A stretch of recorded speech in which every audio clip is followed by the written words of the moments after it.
नमस्कार। देश की बात में हाजिर है और पहले बात राजनीति में रणनीति की। देश के दिग्गज नेता और एनसीपी प्रमुख शरद पवार 6 दशक से भारतीय राजनीति में सक्रिय हैं। लोकतंत्र से जुड़े तमाम अहम सवालों पर उनकी राय साफ ही रही है। उनसे हमारे एडिटर इन चीफ संजय पुगुलिया ने कई मुद्दों पर बात की है। वो पक्ष और विपक्ष दोनों की सीमाएं बताते हैं। वो बीते दिनों संसद ना चलने के लिए सब कुछ जिम्मेदार मानते हैं। उनका कहना है कि पहले भी गतिरोध आते रहे लेकिन उनको मिलकर सुलझाया जाता था। संसद चर्चा और संवाद का सबसे बड़ा फोरम है। यहां संसद नहीं रुकना चाहिए। पार्लियामेंट का ऐसा डिसरप्शन करके ये सोचना कि आपने कोई पॉइंट स्कोर कर लिया, बहुत ही अनफॉर्चुनेट है। मुझे लगता है कि जो कुछ हो रहा है वो ठीक नहीं है, मगर ये भी हम नज़रअंदाज नहीं कर सकते कि इससे पहले भी ये हुआ था। जब डॉक्टर मनमोहन सिंह देश के प्रधानमंत्री थे, मैं खुद इनके सरकार में था, और तब 2G इशू पर कई दिन पूरा सेशन वार्षद हुआ था। और वो सेशन वार्षद जब हुआ तो मेरे जिम्मेदार लोग पार्लियामेंट में थे, मगर ये होने के बाद हम लोग बाद में बैठे थे और ये बात हमने की कि बाकी कुछ भी हो, मतभिन्नता हो सकती है, एलिगेशन हो सकते हैं, मगर ये जो फोरम है, ये फोरम लोगों की समस्या रखने के लिए बड़ा इम्पोर्टेंट फोरम है।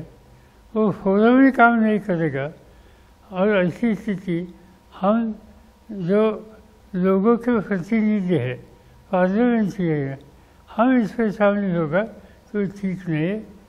और तब हमने बात हुई थी, की थी, अनफॉर्चुनेटली बाद में कुछ हुआ नहीं, मगर अभी पिछले महीने में हम लोगों ने पार्लियामेंट के दोनों हाउस में देखा तो सदन का कामकाज चलने नहीं देगा, इस लाइन पर हंगामा हुआ। बात हो सकती है अलग अलग, किसी तरह हो सकती है, सरकार की नीति के बारे में सख्ती से बोलने का अधिकार है, मगर डिस्कशन होना चाहिए। डिस्कशन एंड डायलॉग, ये डेमोक्रेसी में इम्पोर्टेंट है। डिस्कशन और डायलॉग आप नज़रअंदाज करेंगे तो ये सिस्टम संकट में जाएगी, खतरे में जाएगी। और देश की बात में बात अब स्वास्थ्य की। आज विश्व स्वास्थ्य दिवस है, लेकिन देश में कोरोना के मामले बढ़ रहे हैं। केंद्रीय स्वास्थ्य मंत्री ने कोरोना के बढ़ते मामलों के मद्देनजर सभी राज्यों के स्वास्थ्य मंत्रियों के साथ सुबह बैठक की। देश में पिछले 24 घंटे में 6000 से ज्यादा नए मामले आए हैं और ऐसा 6 महीने बाद हुआ है। रोजाना जो संक्रमण दर है बढ़कर 3.39% है। दिल्ली में पॉजिटिविटी रेट कल 26% थी तो आज वो करीब 17% बताई गई है। दिल्ली में कितनी है तैयारी, आइए बात करते हैं दिल्ली के स्वास्थ्य मंत्री सौरभ भारद्वाज से। बहुत बहुत धन्यवाद सौरभ भारद्वाज समय निकालने के लिए। पहला सवाल यही है कि आप लोगों की आज स्वास्थ्य मंत्री के साथ बातचीत हुई है, क्या आंकलन हुआ है उसमें कोविड के बढ़ते मामलों को लेकर? निधि जी, आज केंद्रीय स्वास्थ्य मंत्री की करीब 25 राज्यों के स्वास्थ्य मंत्री उसके अंदर उपलब्ध थे, और जहां स्वास्थ्य मंत्री नहीं थे वहां हेल्थ डिपार्टमेंट के रिस्पेक्टिव स्टेट गवर्नमेंट के ऑफिसर्स थे। मोटे तौर पे 2-3 बातें हैं जो अंडरलाइन की गई। पहला तो ये जो हम भी कह रहे हैं कि जो ये वेरिएंट है वो XBB 1.16 है और ये इसकी सिवियरिटी बहुत ज्यादा नहीं है, तो इसके लिए बहुत ज्यादा घबराने की, चिंता करने की, पैनिक की जरूरत नहीं है। बाकी जगह तो जीनोम सीक्वेंसिंग थोड़ी बहुत होती होगी, बट दिल्ली एक ऐसा राज्य है जिसके अंदर जितने भी पॉजिटिव केसेस आ रहे हैं हमारे यहाँ, हम सबकी जीनोम सीक्वेंसिंग कराते हैं। हमारे यहाँ 2 लैब्स हैं, एक ILBS में है, एक हमारे LNJP हॉस्पिटल में है, और हमारे आंकड़ों के हिसाब से करीब 62% जो जीनोम वेरिएंट आता है वो XBB 1.16 है, और बाकी भी जो है वो इसी के सब वेरिएंट्स हैं, तो सिवियरिटी इसकी जो है लो है।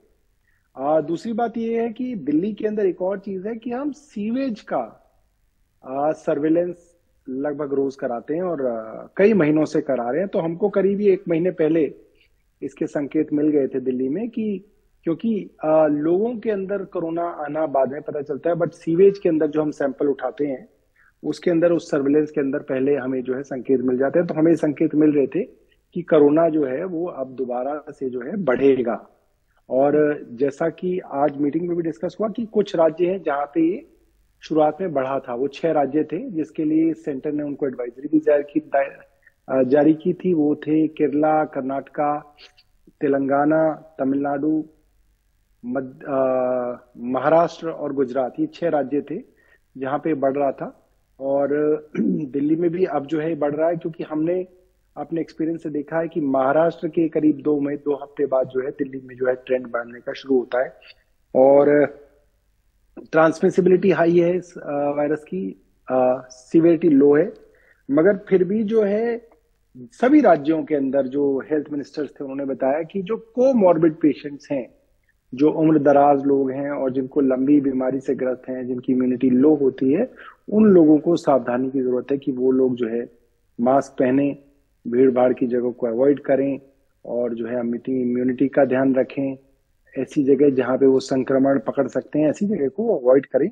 ये मोटे तौर पे था। कुछ राज्यों ने केंद्र सरकार से ये भी कहा कि उनके पास जो है वैक्सीन जो है वो केंद्र की तरफ से जो उपलब्ध कराई जाती थी वो नहीं है।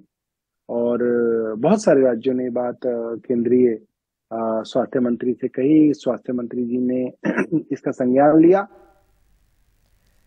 तो देखना है कि केंद्र सरकार वो उपलब्ध करा पाएगी या नहीं करा पाएगी। मगर ये भी एक बड़ी चीज डिस्कशन में आई कि क्योंकि अब कोरोना को लेके कोई बहुत ज्यादा सीरियसनेस नहीं है, बहुत ज्यादा लोगों के मन में जो है डर नहीं है, तो इसका सीधा असर जो है वैक्सीनेशन पे भी है कि अब जो वैक्सीनेशन के जो बूस्टर डोज हैं उसको लगवाने के लिए लोगों के अंदर कोई खास जो है उसका जो है मोटिवेशन या इंटरेस्ट जो है नहीं नजर आता। ये लगभग सभी राज्य जो है इस बात को कह रहे थे। जी जी सौरभ, मेरा अगला सवाल ये था कि दिल्ली में कल जो पॉजिटिविटी रेट थी 26% थी और आज करीब 17% पर आ गई है। तो दिल्ली के लिए क्या एक्शन प्लान है आपका? देखिए निधि जी, जैसे केंद्र सरकार ने ये अब एक एडवाइजरी दी, डायरेक्शंस दी हैं बेसिकली कि 10 और 11 अप्रैल को जो है एक मॉक ड्रिल कोविड की हॉस्पिटल्स के अंदर की जाए। तो हम 10 और 11 को करेंगे, मगर हम इस एडवाइजरी से पहले ही as a precaution Delhi government के जो हमारे 38 अस्पताल हैं उसके अंदर हम 26 मार्च को ये मॉक ड्रिल कर चुके हैं। और उसके अंदर हमने देखा कि भाई ऑक्सीजन की प्रिपेयर्डनेस कैसी है, कोविड बेड्स की अवेलेबिलिटी कैसी है, HR मैनेजमेंट जो है हमारे ह्यूमन रिसोर्स का मैनेजमेंट जो है वो क्या है। तो ये सारी चीजों को हमने ऑलरेडी एक बार मॉक ड्रिल के अंदर आकलन किया। फिर हमने ये देखा कि जहां जहां पे भी हमारे LMO है, मतलब लिक्विफाइड मेडिकल ऑक्सीजन का भंडारण है, वो ठीक है नहीं है। जहां पे हम खुद मैन्युफैक्चर करते हैं ऑक्सीजन, वो प्लांट सही चल रहे हैं नहीं चल रहे हैं, और इस वक्त ऑक्सीजन की क्या अवेलेबिलिटी है और उसके अंदर कितना हम इस्तेमाल कर रहे हैं। जैसे मैं LNJP हॉस्पिटल कुछ दिनों पहले गया तो मैंने वहां देखा कि वहां पे करीब हम जितनी ऑक्सीजन प्रोड्यूस कर रहे हैं, जितना लिक्विड मेडिकल ऑक्सीजन हमारे पास है, उसके अंदर मात्र 10% ही जो है हम लोग इस्तेमाल कर पा रहे हैं।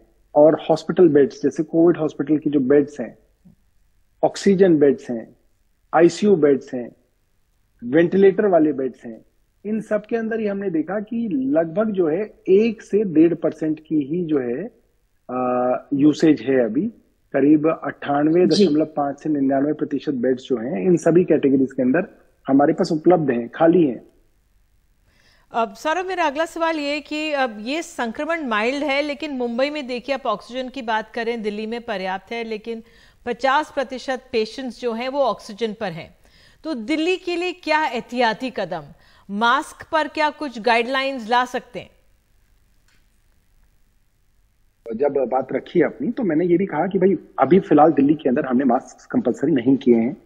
हमने फिलहाल ये एडवाइजरी दी हुई है कि जिनको फ्लू के, इन्फ्लुएंजा के या कोविड की तरीके के सिम्टम्स हैं, खांसी, जुकाम, बुखार है, वो मास्क जरूर लगाएं। और मैंने कहा उनको कि अगर आपको लगता है कि हमें कोई मास्क की एडवाइजरी देनी चाहिए तो हम जो है वो करने के लिए तैयार हैं। सिर्फ हम ये सोच रहे थे कि अगर हम दिल्ली में ही स्पेसिफिकली मास्क वगैरह करें तो ऐसा ना हो कि दिल्ली में जो है इसका पैनिक ज्यादा बढ़ जाए।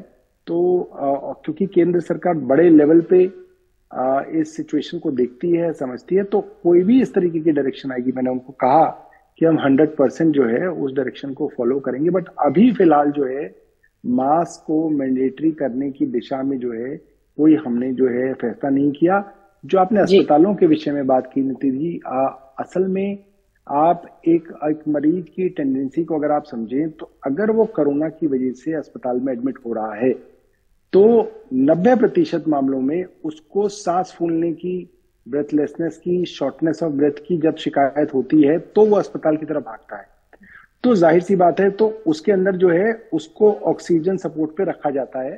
तो इससे बहुत ज्यादा चिंता की बात नहीं होनी चाहिए कि जो बेड्स, जो मरीज अस्पताल में हैं उसमें आधे जो हैं वो ऑक्सीजन पे हैं, क्योंकि वो इसलिए हैं क्योंकि वो आए ही इसलिए कि उनको थोड़ी ब्रेथलेसनेस की शिकायत थी और यही सपोर्ट है जिस कारण वो अस्पताल में हैं। और कई जगह कोमॉर्बिड होते हैं पेशेंट्स, बड़ी बीमारी से ग्रस्त होते हैं, लिवर ट्रांसप्लांट के लिए अस्पताल में एडमिट हुए, किडनी की प्रॉब्लम के लिए एडमिट हुए, संक्रमण उन्होंने कोविड का भी पकड़ लिया, तो इस कारण जो है वो वेंटिलेटर पे भी कई बार जो है उस तरीके के पेशेंट्स को रखना पड़ता है। बिल्कुल सौरभ, अब आखिरी सवाल ये है कि आज विश्व स्वास्थ्य दिवस भी है, आप स्वास्थ्य मंत्री हैं, दिल्ली वासियों से क्या कहेंगे? देखिए, मैं अपने सभी दर्शकों को और आपके एनडीटीवी के दर्शकों को ये कहूंगा कि क्यूरेटिव हेल्थ मेजर्स से बेहतर और इकोनॉमिकल सरकार के तौर पे भी होता है कि प्रिवेंटिव हेल्थ मेजर्स लिए जाएं। आप अपनी सेहत का ध्यान रखें, अपना खाना जो है आपका जो है न्यूट्रिशियस होना चाहिए, उसके अंदर प्रोटीन आदि की मात्रा होनी चाहिए ताकि इंटरनली आपकी बॉडी के अंदर जो है इम्यूनिटी रहे। सुबह आप सैर पे जाएं, थोड़ा बहुत एक्सरसाइज जो है आपकी जिंदगी में जो है आपकी दिनचर्या में होनी चाहिए। का मौका ना मिले तो आप वॉक कर लें, वॉक का मौका ना मिले कम से कम घर में योग कर लें। तो आप अपनी हेल्थ के ऊपर जो इन्वेस्टमेंट करेंगे वो कभी जाया नहीं जाएगी, और आप जो कल को अस्पताल में जो आपका इन्वेस्टमेंट होगी उससे आप बच सकते हैं। बिल्कुल, बहुत बहुत धन्यवाद सौरभ भारद्वाज समय निकालने के लिए। बहुत अहम है कि हम अपनी सेहत का ध्यान रखें और कोरोना के इस माहौल में। बहरहाल आपको बता दें कि तेजी से बढ़ रहे मामलों के मद्देनजर आज केंद्रीय स्वास्थ्य मंत्री मनसुख मांडविया ने राज्यों के स्वास्थ्य मंत्रियों के साथ बैठक की और मामलों में तेजी लाने वाले जो ओमिक्रॉन के सबलिनेज XBB.1.16 से कोई खतरा तो नहीं है, पर राज्य सरकार और लोगों के स्तर पर सतर्कता जरूरी है। देखिए रिपोर्ट। स्वास्थ्य मंत्रालय अलर्ट मोड में है। केंद्रीय स्वास्थ्य मंत्री ने राज्यों के स्वास्थ्य मंत्रियों के साथ बैठक में उनके राज्य में कोरोना के हालात का जायजा लिया और सुझाव भी दिए। मनसुख मांडविया ने ट्वीट किया कि देश में कोविड-19 की स्थिति को लेकर राज्यों और केंद्र शासित प्रदेशों के स्वास्थ्य मंत्रियों के साथ समीक्षा बैठक की। इस दौरान कोविड टेस्टिंग और जीनोम सीक्वेंसिंग के साथ कोविड नियमों के पालन का प्रसार बढ़ाने पर बात हुई। हमें सतर्क रहना है और अनावश्यक भय नहीं फैलाना है। बैठक में राज्यों से आग्रह किया गया कि 10 और 11 अप्रैल को अस्पतालों में होने वाली मॉक ड्रिल को लेकर समीक्षा बैठक भी करें और सुनिश्चित करें कि सब ठीक ठाक है। साथ ही इस बैठक में सुझाव के तौर पर कहा गया कि राज्य ILI और सारी के मरीजों को लेकर बन रहे हॉटस्पॉट्स की पहचान करें, टेस्टिंग पर्याप्त संख्या में करें और पॉजिटिव सैंपल्स जीनोम सीक्वेंसिंग के लिए भेजें। चिंता इस बात को लेकर जताई गई कि 23 राज्यों और केंद्र शासित प्रदेशों में टेस्टिंग कम हो रही है, लिहाजा RT-PCR टेस्टिंग बढ़ाएं। ओमिक्रॉन और इसके सब लिनिएज की वजह से मामले बढ़ रहे हैं। XBB.1.16 जहां फरवरी में 21.06% सैंपल में देखा गया, मार्च में बढ़कर 35.8% सैंपल हो गया। इसकी वजह से अब तक अस्पतालों में न तो दाखिला बढ़ा है और न ही मरने वालों की तादाद। जोर टीकाकरण को बढ़ाने पर भी दिया गया। कोरोना को लेकर अब मामले जो है अचानक बढ़ने शुरू हुए हैं, तो आपसे बीइंग हेल्थ एक्सपर्ट ये समझना चाहते हैं क्या ये किसी लहर की दस्तक है? मुझे नहीं लगता कि जो फिलहाल मामले बढ़ रहे हैं उनको हम एक लहर के रूप में देखें। उसकी वजह है कि किसी भी कोविड-19 की लहर को आने के में 2 चीजों को देखना होता है। एक तो मामले बढ़े और साथ में उसकी वजह से होने वाली मॉडरेट टू सीवियर इलनेस भी बढ़े। फिलहाल जो वेरिएंट सर्कुलेट हो रहा है XBB.1.16, उसकी वजह से संक्रमण की दर में तो थोड़ा तेजी आई है, लेकिन जो मॉडरेट टू सीवियर इलनेसेस होती है जिसकी वजह से लोगों को हॉस्पिटलाइजेशन होता है, वो उतना नहीं बढ़ा है।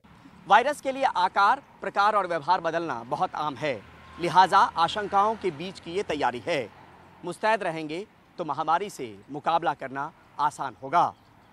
नई दिल्ली से परिमल कुमार, एनडीटीवी इंडिया।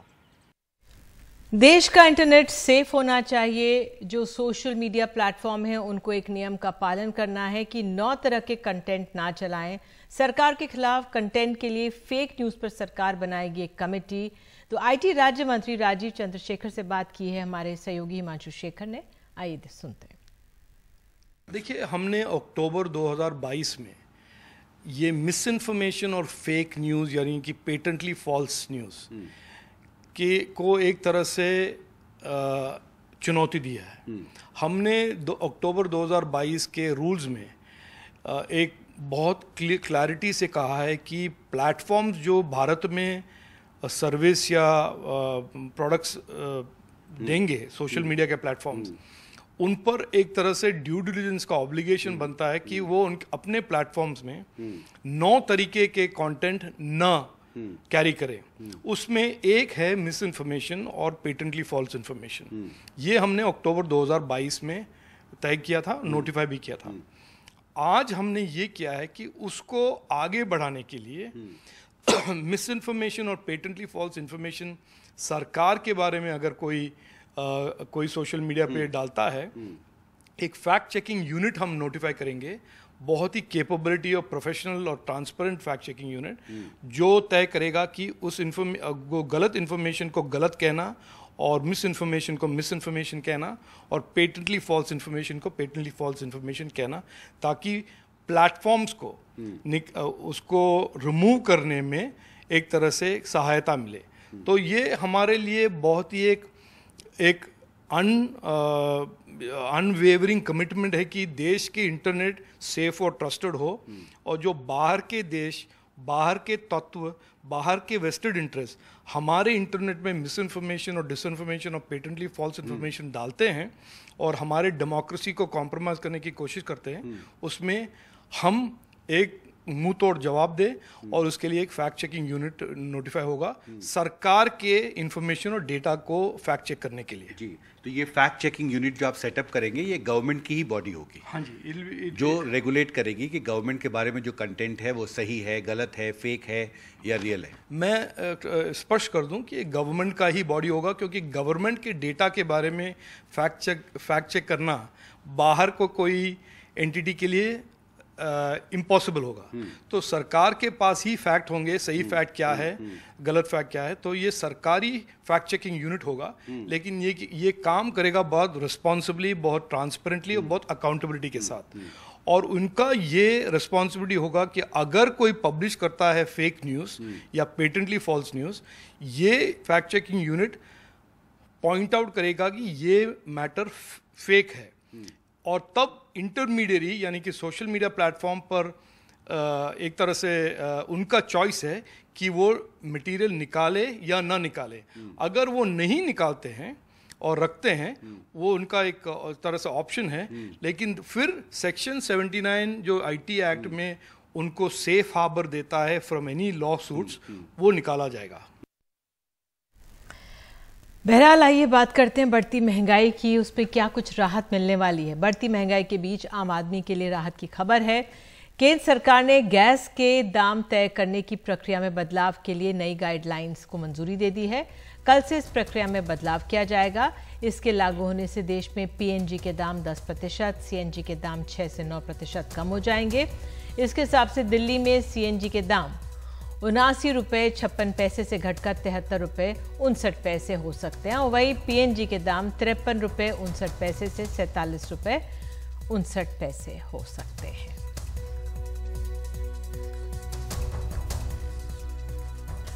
और आगे बात करेंगे देश की बात में चुनावों की। बीजेपी की कर्नाटक की लिस्ट तो अब तक नहीं आई है, 9 अप्रैल तक आने की उम्मीद है। क्या रणनीति है आप बताएंगे आप।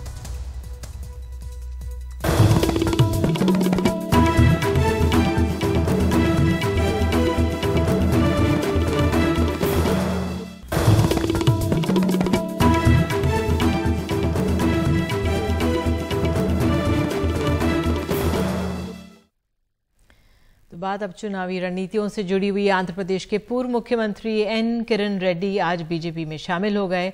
संसदीय कार्य मंत्री प्रहलाद जोशी ने उन्हें बीजेपी की सदस्यता दिलाई। वो पार्टी मुख्यालय पहुंचे, जिसके बाद उन्होंने कांग्रेस का दामन छोड़ बीजेपी का हाथ थाम लिया और किरण रेड्डी 4 बार के विधायक, स्पीकर और मुख्यमंत्री रह चुके हैं।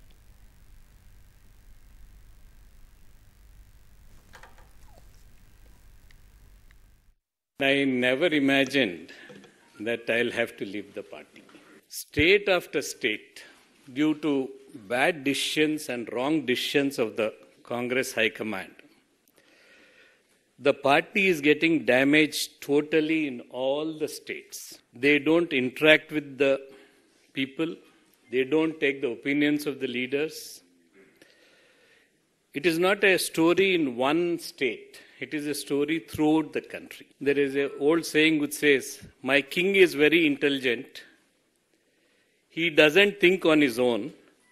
He doesn't listen to anyone's advice."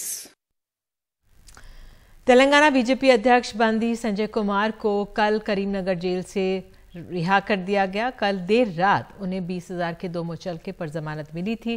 Court ने संजय कुमार को ये भी ताकीद की कि वो गवाहों को प्रभावित नहीं करेंगे और जांच में अपना पूरा सहयोग देंगे।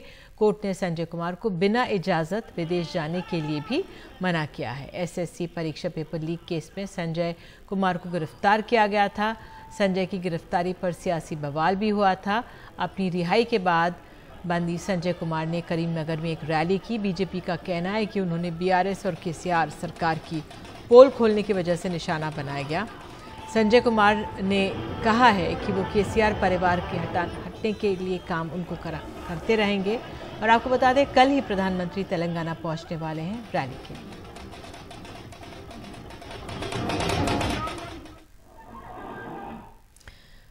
तो कर्नाटक चुनाव में बीजेपी उम्मीदवारों की पहली लिस्ट 9 अप्रैल को आ सकती है, जबकि कांग्रेस अपने उम्मीदवारों की 2 लिस्ट निकाल चुकी है। कर्नाटक चुनाव में बीजेपी की चुनावी रणनीति क्या है, देखिए रिपोर्ट। कर्नाटक चुनाव के लिए उम्मीदवारों को लेकर बीजेपी बेंगलुरु से लेकर दिल्ली तक लगातार बैठक कर रही है। बीजेपी कोर कमेटी की बैठक शुक्रवार को और केंद्रीय चुनाव समिति की बैठक 9 अप्रैल को होगी, जिसके बाद उम्मीदवारों की लिस्ट निकाली जा सकती है। लेकिन बीजेपी नेताओं ने संकेत दिया है कि अगर दूसरी पार्टियों से भी अच्छे नेता आएंगे तो उनको टिकट दिया जा सकता है। 9 तारीख तक हमारा भी सूची आ जाएगा, लेकिन सूची कब आता है इसका सवाल नहीं है। भारतीय जनता पार्टी हम पूरा तोल मोल के हम अच्छे जो हमारा कैंडिडेट है, और अगर दूसरी पार्टी से अच्छे आदमी तो उनको भी मिल सकते हैं। कांग्रेस पार्टी सत्ता के लिए एनी लेवल किसी भी तरह का कॉम्प्रोमाइज़ कर सकते हैं, तो बहुत बार ये उदाहरण सहित हमारे सामने है। जैसे एसडीपीआई पीएफआई के जो क्रिमिनल्स थे, वो सब criminal case 175 criminal cases withdraw कर दिए थे सिद्धरामैया ने।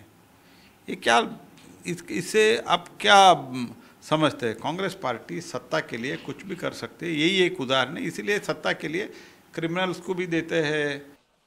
कर्नाटक में बीजेपी के सामने 2 बड़ी चुनौतियां हैं। पहला, सत्ता में रहने से होने वाला नुकसान। दूसरा, भ्रष्टाचार पर लगातार उठ रहे सवाल। हालांकि शुक्रवार को आंध्र प्रदेश के पूर्व मुख्यमंत्री किरण कुमार रेड्डी और गुरुवार को एके एंटोनी के बेटे अनिल एंटोनी को शामिल कराकर बीजेपी कांग्रेस को कमजोर साबित करने की कोशिश कर रही है। लेकिन फिर भी कर्नाटक की सियासी लड़ाई आसान नहीं है। हम बहुत ही एक प्रो इनकम्बेंसी गवर्नमेंट और प्रो इनकम्बेंसी वेव देख रहे हैं, और लोग चाहते हैं कि 60 साल के कांग्रेस जेडीएस के एक्सप्लॉयटेशन के बाद बीजेपी को इस बार एक क्लियर डिसाइसिव मेजॉरिटी मैंडेट मिले। तो मैं मानता हूं कि 150 सीट हम जीतेंगे। दक्षिण राज्यों के इकलौते सियासी गढ़ कर्नाटक को बचाने के लिए बीजेपी कई नई रणनीति पर विचार कर रही है। नई दिल्ली से कानन पात्रा और अखिलेश शर्मा के साथ रवीश रंजन शुक्ला, एनडीटीवी इंडिया।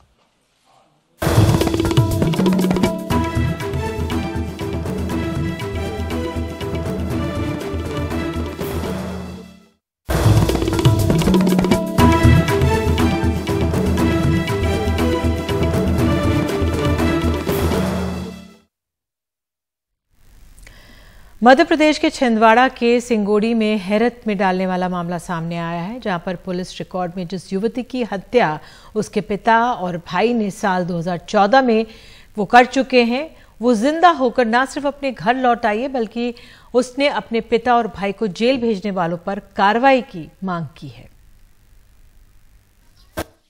13 जून 2014 को कंचन के छिंदवाड़ा में अपने घर से लापता हो गई।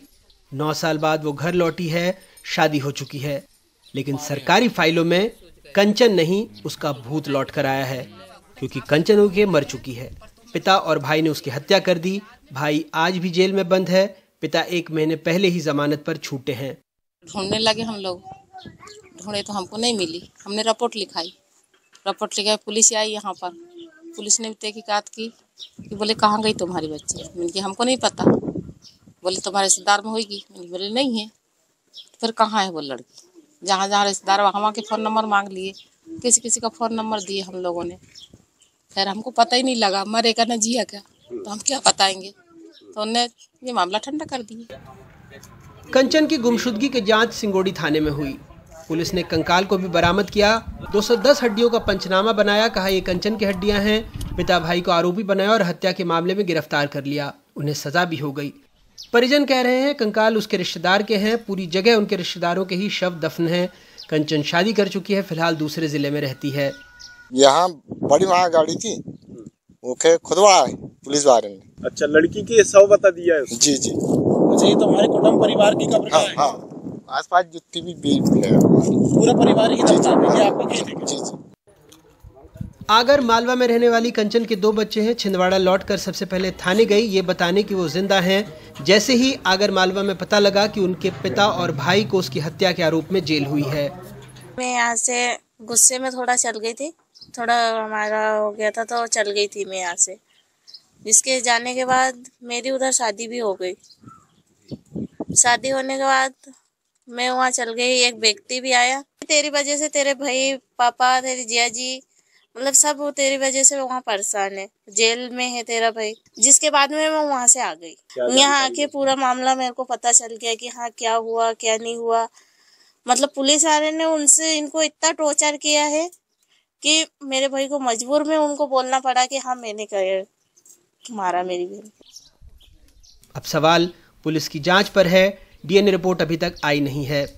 2014 में थाना अमरवाड़ा में एक 363 का प्रकरण दर्ज हुआ था, जिसमें एक बच्ची जो है 14 साल की वो घर से गायब हो गई थी। 2021 में जो है तत्कालीन चौकी प्रभारी के द्वारा पूछताछ की गई, जिसमें जो है लड़की के भाई और लड़की के पिता ने जो है लड़की को मार करके जो है खेत में दफनाना स्वीकार किया था। जहाँ पे उन्होंने बताया वहाँ पे जो है कंकाल बरामद हुआ था। कंकाल को डीएनए टेस्ट के लिए भिजवाया था, उसकी रिपोर्ट अभी नहीं आई है। कोर्ट में मामला लंबित है, चालान हम पेश कर चुके हैं और इसमें पिता की जमानत हो गई थी, बेटा जो है जेल में है। कल अचानक तथाकथित लड़की जो है वो अपने आप को वही लड़की बता रही है और उसका भी डीएनए जो है मिलान के लिए भिजवाएंगे और देखते हैं आगे जो जिस तरह से जो साक्ष्य आएंगे उस आधार पर कार्रवाई करेंगे। पुलिस की कहानी के मुताबिक सोनू ने अपने पिता के साथ लाठी से हमला कर बहन की हत्या कर दी थी और शव को घर के पास खेत में दफना दिया था। उसकी बरामदगी भी 2021 में पुलिस ने तमाम गवाहों के सामने दर्शा दी और पंचनामा भी बना दिया। युवती के भाई और पिता से अपराध भी कबूल करवा लिया। मेडिकल रिपोर्ट और तमाम शिनाख्ती दस्तावेज भी बना लिए। तहसीलदार डॉक्टर ने पुष्टि कर दी। अदालत ने सजा भी सुना दी। वैसे तो इंसान के शरीर में 206 हड्डियां होती हैं, लेकिन इस मामले में पुलिस ने गजब का काम किया। 4 ज़्यादा यानी 210 हड्डियां ढूंढ निकाली। ये भी अपने आप में अजूबे से कम नहीं कि 7 साल बाद भी उसे सारी हड्डियां मिल गईं और कोर्ट ने भी इस तथ्य को अनदेखा किया। बहरहाल फिलहाल मुर्दा जिंदा होकर बाहर आ गया है।